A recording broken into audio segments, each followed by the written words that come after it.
Hello, j'espère que tu vas bien.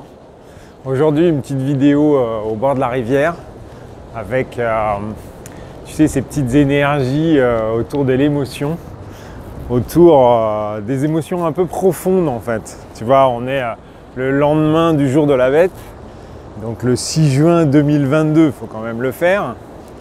Et c'est vrai qu'en ce moment, je trouve que les émotions, c'est des émotions qui sont profondes. Un peu ancienne, et donc ça achève. En tout cas, on est plusieurs à avoir ressenti des gros coups de fatigue avec des nuits qui commencent très tôt et qui se finissent très tard. Et je pense que c'est plutôt bon signe. Mais c'est pas du tout le sujet de la vidéo parce que j'avais envie de te partager une expérience assez intéressante sur tu sais, les actes manqués ou les choses où la peur nous a empêchés d'aller jusqu'au bout. Et pour la petite histoire, donc ma belle famille fait de la farine de riz.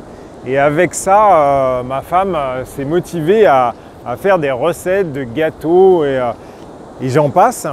Et pour promouvoir un petit peu ce mode de cuisine, puisque c'est sans gluten, donc attention, ça rigole plus, on est dans quelque chose qui est sain pour la santé. Et donc elle poste régulièrement sur Instagram. Et comme moi j'aime bien le souci du détail, à un moment donné je me suis dit tiens, ça pourrait être intéressant qu'on varie un petit peu les photos, puisque les photos elles sont toujours avec les assiettes de la maison. Et donc à un moment donné, comme elle poste tous les jours, on commence à tourner un petit peu en boucle sur les assiettes et les petits plats qu'on a chez nous. Et en parallèle de ça, il y a quelques temps, j'avais rencontré un potier qui faisait des assiettes avec un bleu qui est indescriptible, presque turquoise en fait. Et vraiment, ça donne des assiettes, un mélange de terre et turquoise qui sont vraiment à couper le souffle. Et comme par hasard, parce que le monde est bien fait quand même, ce monsieur-là habite à quelques kilomètres de chez nous. Et donc, il y a 10 jours, je suis allé lui rendre visite avec ma fille aînée pour lui proposer un deal, qui est un deal qui, moi, me paraissait un deal win-win, tu vois, à faire pour tous les deux. Il nous prêtait des assiettes pendant une semaine. On faisait des photos avec nos gâteaux dessus. Et puis, lui, on postait bien évidemment sur notre fil Instagram, pardon. Et on proposait ce qu'on appelle des tags qui permettent de renvoyer sur son compte Facebook, sur son compte sur son compte Instagram. Donc, on a 1000 followers, il en a 600, c'est faire. Et puis lui, il a la possibilité comme ça de renvoyer dans sa story en disant Asahi Seifung fait des gâteaux en farine avec la farine de riz et ils utilisent mes assiettes machin pour faire joli. Et donc ça permet de faire ce qu'on appelle du cross machin là, où on échange un peu de notre communauté et tout ça. Moi je trouvais ça le deal smart, ma femme aussi, donc on s'était motivé pour faire ça. Et donc le monsieur, quand on en a parlé avec ma fille aînée, il était motivé. Donc j'ai dit à ma femme, écoute, il n'y a plus qu'à, on va retourner le voir avec toi, puisque c'est quand même toi qui es responsable de l'entreprise, et tu vas pouvoir discuter directement et on va passer dans la phase active du deal. Et ce monsieur-là, il fait pas mal de petits marchés. Donc ce dimanche, comme par hasard, il faisait un marché près de chez nous. Donc on s'est dit, on va aller le voir en famille et tout ça. Donc jusque-là, tout roule. Sauf qu'une fois qu'on arrive au marché, je me mets devant le monsieur, devant le stand. Et là, bien évidemment, il me reconnaît tout de suite, étrangement d'ailleurs. Ça doit être mon profil. Et là, il se lève d'un bond et il dit en japonais à peine bonjour. Il dit non, finalement j'ai réfléchi, je suis plus intéressé. Et là, ma femme me regarde Et elle dit ok, donc elle me traduit, donc je dis ok, bah on s'en va, hein. On va pas discuter ou quoi que ce soit.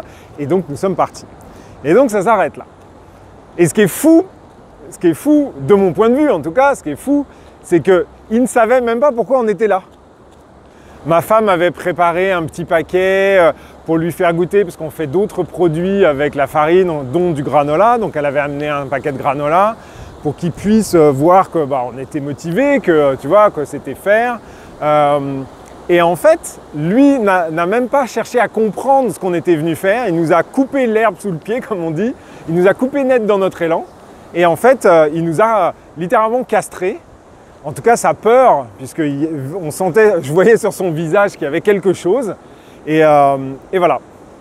Et ce qui est fou, c'est que, bien évidemment, j'imagine que vous êtes potier, vous donnez des assiettes et tout ça.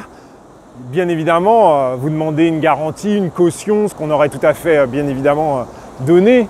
Ce qui paraît assez logique, parce que bien évidemment, il peut arriver quelque chose pendant le transport ou quoi que ce soit, ou même on la trouve bien, on décide de la garder, enfin bref, plein de choses sont possibles, donc on aurait très bien pu couvrir ce prêt d'une somme d'argent si c'était nécessaire ou des choses comme ça.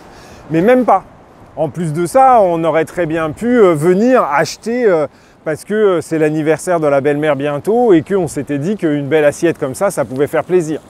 Ou la petite dernière, elle commence à avoir quelques années, on aurait pu lui offrir une jolie tasse. Bref, il y avait des milliers de cas possibles, de situations possibles ou d'opportunités possibles qu'on aurait pu venir lui proposer et il ne nous a même pas écoutés. Il n'a même pas été jusqu'à la possibilité de dire non après coup. Et c'est super intéressant comme comportement. Donc bien évidemment, moi j'ai ressenti la peur du monsieur tout de suite, donc c'est pour ça qu'on est parti tout de suite. Mais ce qui est intéressant, c'est de se dire combien de fois dans notre vie ça nous est arrivé ça. C'est-à-dire qu'on s'est mis à la place de l'autre, on a projeté des situations les plus angoissantes les unes que les autres pour arriver dans des situations catastrophiques où l'univers de l'humanité se serait déchaîné contre nous. Toutes les noirceurs du monde et machin dans notre pauvre petite existence. Et là, on dit non avant même de savoir ce qui s'est passé, avant même d'avoir entendu l'autre en fait. Et on le coupe dans son élan, on le frustre aussi. Mais bon, ça, c'est notre part on a tous des expériences à vivre. Et donc, ce que je voulais attirer ton attention, c'est, puisqu'on est quand même là, ce mois de juin, c'est vraiment le mois où on va faire quand même un gros bilan, mais pas simplement le bilan des quelques années, mais on va aller chercher un peu beaucoup très loin en fait. Et donc, à un moment donné, ça peut être sympa de se dire, bon ben voilà, Denis dans sa vie, là, il lui est arrivé ça. Est-ce que moi, dans ma vie, j'ai déjà réagi comme ça? Est-ce que j'ai déjà dit non avant même que la personne ait eu le temps de s'exprimer? Parce que la vie est quand même pleine de surprises. C'est quand même, ces dernières années nous a montré son degré d'imprévisibilité. Donc à un moment donné, est-ce qu'il n'est pas dans mon système soit des actes passés sur lesquels j'aurais très bien pu laisser parler l'autre et me laisser la liberté de dire non après. Est-ce que là, récemment, j'ai pas dit non avant même d'avoir essayé? Parce que la réaction du monsieur, elle est autant intéressante dans un relationnel avec l'autre qu'elle peut être intéressante avec un relationnel avec soi-même. Est-ce qu'il n'y a pas sur des projets, sur des situations, des réponses de mon système qui sont bloquées, limitées et qui, à un moment donné, sont coupées par un mental qui croit tout savoir, à qui il est arrivé plein de trucs dans sa vie, donc forcément il a de l'expérience. Et par conséquent, fait que on avait une belle opportunité, on sentait bien notre élan du cœur qui disait vas-y c'est bon, là je le sens bien ce truc-là. Et puis un mental qui vient et qui dit non mais attends, rappelle-toi la fois dernière, comment ça s'est passé, comment ça s'est fini, c'est quand même toi qui as souffert, est-ce que tu as vraiment envie de revivre ça, et puis ceci et puis cela, et finalement la nouvelle belle opportunité dans lesquelles on aurait pu s'éclater parce qu'on sentait bien l'élan du cœur, et bien finalement, on se castre, on se frustre, et in fine, eh bien, on reprend notre petite vie train-train pépère et tutti quanti. Donc ça, c'est à réfléchir en fait, c'est vraiment à méditer. Et puis on commence peut-être à en avoir un peu marre de la peur, de se faire peur.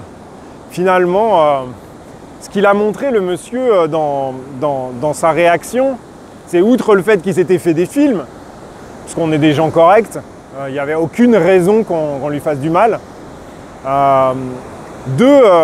Il a voulu répondre tout de suite d'instinct en fait, et là c'était vraiment, tu sais, la notion de la peur primale en fait. À un moment donné, attends, je vais marcher là, ça bougera moins la caméra. Et à un moment donné, il va dire, non bah en fait, je vais couper court tout de suite pour ne pas me sentir obligé d'eux, alors que dans la vie on est obligé de rien. Il pouvait très bien nous laisser parler et à la fin dire bah non en fait excusez-moi mais c'est pas quelque chose qui m'intéresse.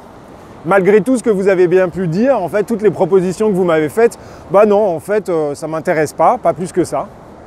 Et en fait on voit bien que cette personne-là, enfin même si c'est pas pour l'enfoncer, mais c'est juste pour décrire le schéma et un schéma auquel on peut avoir parfois recours, et donc c'est intéressant de s'en détacher. C'est un schéma où finalement, comme on n'est pas sûr de soi, comme on n'est pas maître de sa présence, du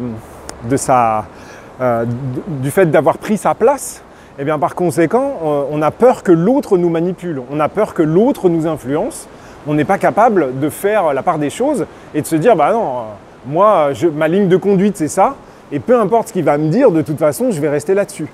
Mais d'un autre côté, ça peut être aussi l'inquiétude de se dire bah, je suis tellement rigide qu'à un moment donné, je ne peux pas me laisser une latitude ou me laisser la possibilité de savoir ce que je veux vraiment, d'évaluer à l'instant présent si oui ou non cette opportunité elle est bonne pour moi. Et ça, c'est des cas, je dirais, qui sont intéressants aussi à regarder, à travailler sur soi, pour savoir, in fine, est-ce qu'on est serein en toutes circonstances?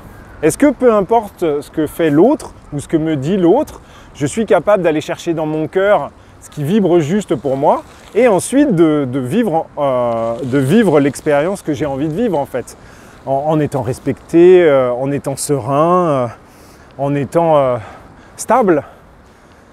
Donc, c'est bien, des petits moineaux qui se mettent en triangle, que du bonheur, un petit triangle equilatéral en plus. Donc sur ce, eh bien, je te souhaite une belle réflexion. Tu as pu voir que nous avons traversé les ponts, les bruits et aussi un peu de pluie pendant cette vidéo. Comme quoi tu vois qu'en ce moment tout est vraiment changeant. Mais il faut savoir s'adapter, il faut savoir se laisser la possibilité de vibrer juste en toutes circonstances et savoir aussi reconnaître les belles opportunités qui nous sont présentées. Car en ce moment, c'est un peu ça. Regarde bien en arrière tous les trucs sur lesquels tu t'accroches. Libère-toi pour pouvoir profiter des nouvelles opportunités. Donc sur ce, je te souhaite une super journée, une très belle semaine si on ne se revoit pas d'ici là. Et profite bien de tout ce qui t'est proposé dans ta vie. À très bientôt.